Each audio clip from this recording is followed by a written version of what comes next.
Olá pessoal, meu nome é Victor Alexandre, sou professor de História e aqui você está no meu canal, onde nós falamos sobre história, sobre sala de aula e o dia a dia de nós professores. Bom, se você acompanha o canal, deve ter percebido, né, que o cenário está um pouco diferente, eu me mudei de casa, né, e que esse é o primeiro vídeo nesse ambiente novo, né? Então eu ainda estou vendo iluminação, vendo o cenário, mas o importante aqui é o conteúdo e é sobre isso que eu quero conversar com vocês hoje. Bom, nesse vídeo, eu quero conversar a respeito um pouco desse livro aqui, A Geração Ansiosa, do Jonathan Haidt, e juntar isso com duas coisas bem interessantes que eu acho que vai ser bem útil para você, que é professor, que é professora. Eu quero falar sobre os celulares na sala de aula e sobre como isso muda a nossa preparação de aulas.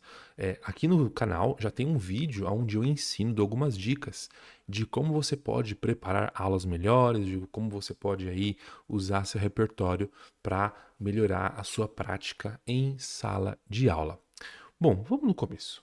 Esse livro aqui, né, ele me chamou muito a atenção desde o primeiro momento que eu o conheci, fiquei sabendo sobre ele, né? E eu quis adquirir para ser a minha leitura das férias, né? E teve uma coisa que me chamou muito a atenção, foi o fato de como o autor foi trazendo dados mostrando que o uso de celular, mais especificamente o uso de redes sociais, tem sido muito prejudicial para jovens adolescentes. E tem atingido de maneira diferente meninos e atingido de maneira diferente meninas. Bom, daqui a pouco eu vou elaborar melhor como que o autor traz esse argumento, mas eu queria aproveitar esse livro, essa leitura, para falar um pouquinho sobre como tem sido o dia a dia da sala de aula depois da proibição dos celulares nos adolescentes, né? Então, desde o final de 2024, do ano passado, ah, subiu uma lei, né, uma tentativa de projeto de lei que foi aprovada, aonde o celular não pode ser usado em nenhum espaço escolar, nem na sala de aula, muito menos no intervalo, né? Então, para nós professores, as férias foi um misto de expectativa de como seria a implementação desse tipo de regra, né? E eu posso dizer, né, da experiência que eu tenho, eu dou aula do sexto até o ensino médio, né? Os mais novinhos foi bem tranquilo, né? Sexto, sétimo ano, e você já começa a perceber que alunos ali a partir do oitavo ano, 14 anos, até o ensino médio, já têm sentido muita dificuldade em ficar sem o celular, né? E a gente sabe que isso acontece por vários motivos, porque as redes sociais têm mecanismos, né, que tornam o usuário viciado e por aí vai, né? Mas, a partir da minha experiência, até o momento tem sido algo muito positivo. No seguinte sentido, eu não vou dizer, né, dourar a pílula aqui que de um dia para a noite os alunos estão mais interessados, mais engajados. Isso não aconteceu assim de forma unânime, né? Mas uma coisa que eu percebi, tenho percebido, melhor dizendo, é que nas últimas semanas, né, nesses últimos 2 meses de implementação dessa regra, o foco deles meio que foi obrigatoriamente jogado para um outro lugar, né? Então, os alunos eles tinham uma distração muito grande em relação à notificação, em relação a deixar o celular na mesa. Então, era muito difícil você segurar a atenção desses alunos por muito tempo, né? E isso, sem o celular, já tem tido uma melhora. Então, alunos que não participavam tanto no passado, esse ano têm participado melhor, interagido mais, estão fazendo mais perguntas, né? Mas alguns desafios ainda permanecem. Mas esse é um tema para um outro vídeo. Nesse livro aqui, o autor Jonathan Haidt, ele traz como argumento central que a infância ela foi alterada, né? Onde as crianças não brincam mais em praças, não brincam mais em espaços públicos, né? Foi alterada e agora essas crianças estão sendo educadas por telas, né? Por redes sociais, TikTok, YouTube, Instagram e por aí vai. E ele aponta vários problemas em relação a isso, né? Então, o aumento de ansiedade, o aumento de tentativas de suicídio, o aumento de questões relacionadas a distúrbios de imagem, né? E qual que é a origem disso?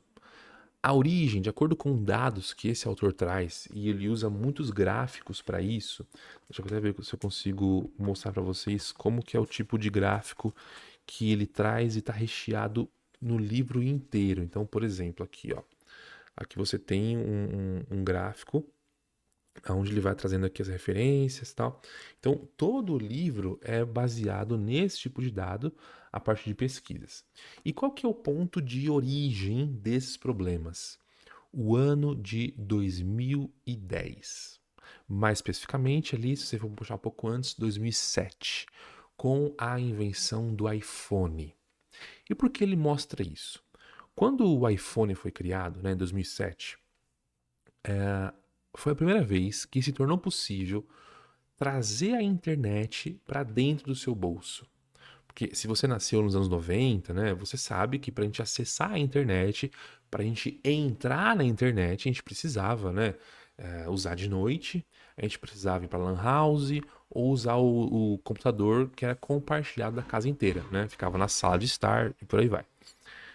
Em 2007 isso muda. Então, quando o iPhone consegue trazer para dentro do celular internet, e-mail e por aí vai, é como se a relação dos indivíduos, dos usuários, com o telefone mudasse, né?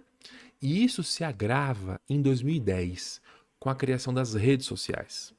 Então, foram as redes sociais que potencializaram todo esse caráter, né, que hoje nós vemos como negativo a respeito de crianças e adolescentes usando as redes sociais, Facebook, Instagram, TikTok, Snapchat e várias outras, né? E o que isso tem a ver com a preparação de aula, né? Até ano passado, eu dava uma aula para o nono ano, né? Então, ali, pessoal 15, 16 anos, eu dava uma aula para eles no final do ano, já quase acabando o ano letivo, né? Então, como que é na apostila? Então, a gente trabalha ditadura militar, redemocratização, e aí entra num módulo meio que ele é interdisciplinar, que fala das relações econômicas, né? Pós a queda da União Soviética e da globalização. E aí é uma aula um pouco mais despojada, né, que eu trazia para esses alunos como que o mundo mudou no ano que muitos deles nasceram, né, que foi 2007. O ano que eles não viram, por exemplo, eles não presenciaram o lançamento do iPhone, né, aquela cerimônia, né, aquela apresentação muito famosa aonde o Steve Jobs ele introduz ao mundo, né, essa nova tecnologia.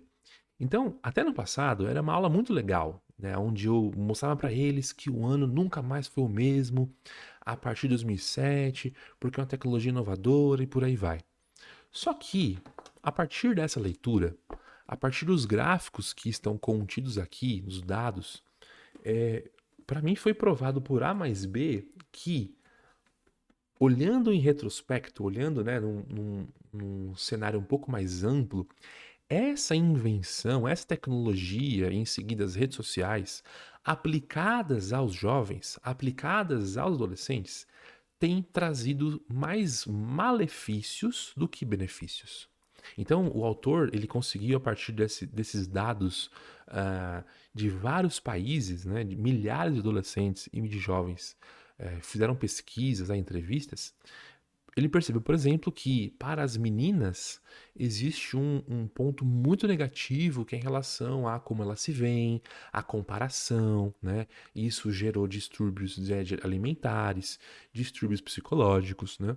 Já para os meninos, o uso excessivo de telas, o uso excessivo de redes sociais e internet ao longo de muitas horas, coloca esses meninos em vícios de jogos, né? Em vícios de sites adultos, né? E por aí vai. Então, a partir da leitura desse livro, o meu plano de aula mudou completamente para esse ano, né? Então, essa é uma aula que eu ainda vou refazer ao longo do final do ano, mas vai ser uma aula onde eu vou fazer um comparativo dessa tecnologia que foi criada, que foi apresentada assim de maneira entusiasmada, com os dados mostrados a partir de então, com os dados desses jovens e adolescentes que têm sofrido muito com essas redes sociais, com os algoritmos, né, com essa tecnologia que a gente está aprendendo a conviver ainda. Então, isso aqui mostra pra gente que a nossa preparação de aula, o nosso olhar para o mundo é sempre algo que está em transformação. Então, uma aula que você deu hoje não é a mesma de uma aula que você deu há 1, 2, 3 anos. E isso só se prova verdadeiro, por exemplo, você pode ver eu fazendo isso. Na escola de história, né, na minha comunidade, onde eu ensino professores, alunos da graduação, a como preparar aulas, né, a como usar fontes, você vai conseguir perceber como alguns argumentos eles foram sendo melhorados ao longo do tempo, como alguns pontos deixaram de fazer parte das aulas e foram integradas aulas mais tarde, né? Então, lá na escola de história, você vai conseguir ver eu fazendo isso meio que ao vivo, né? Ao longo de todas as aulas que já tem disponível lá. Se você quiser assistir, é só clicar aqui no link da descrição. Mas, fato é que, uma vez que nós estamos dentro de uma sala de aula, que nós somos educadores, as leituras que nós fazemos ou a nossa própria vivência do dia a dia, ela deve ser para nós um fato que vai filtrar aquilo que a gente deve manter nas nossas aulas, aquilo que deve tirar das nossas aulas e aquilo que precisa ser melhorado. Tá? Então eu recomendo muito para você que é um professor, que é uma professora, a leitura desse livro, tá? Eu tenho certeza que ao ler esse livro você vai ter um olhar diferente, não só para os adolescentes, para os jovens que você convive, mas, como aconteceu comigo, até da forma que eu preparava e via alguns assuntos que eu levava para a sala de aula. Bom, eu espero que esse vídeo tenha sido útil para você, que você tenha entendido como o nosso olhar tem que ser mais refinado e como que o uso do celular tem atingido a nossa profissão no dia a dia. Se você quiser, você pode se inscrever no canal, deixar um like aqui para o YouTube ver que você se interessa por esse tipo de conteúdo. No mais, a gente se vê no próximo vídeo. Até a próxima. Tchau, tchau.